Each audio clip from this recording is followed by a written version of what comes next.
The 2025 edition of the Zambezi Sevens rugby tournament gets underway this weekend in the capital, with Zimbabwe battling it out with Zambia as well as Kenya.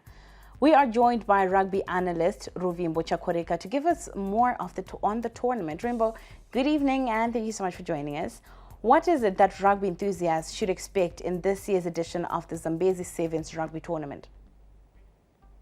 Well, I think this year's edition should be a pretty good one. I think the addition of the Kenyan Morans will definitely help. And quite surprisingly, I was actually looking at the team sheet for the Kenyan Morans. It's mainly their developmental sevens, which then looks to press into the Kenyan Shujas. Now, we know that the Kenyan Shujas are the sevens team for Kenya.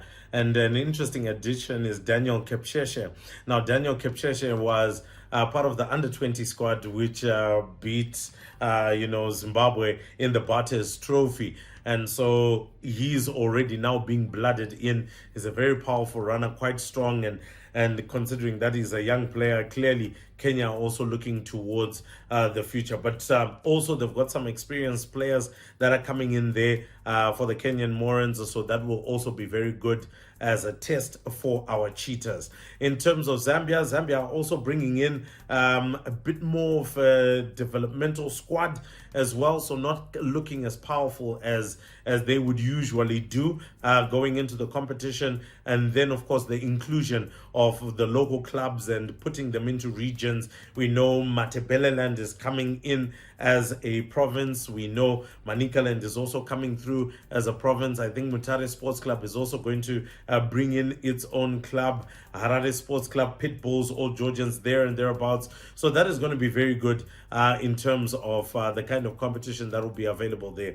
But I'm very, very interested to see what is going to happen on the women's side, because on the women's side, we have 4 teams that have been put together that are going to try and compete for a jersey and ultimately the ticket to go and represent us at the Rugby Africa Women's Sevens tournament, which will be held in Nairobi. So that is something that we are also going to be looking forward to see who is going to shine in those 4 sides and ultimately then complete what will be the Lady Cheetah side.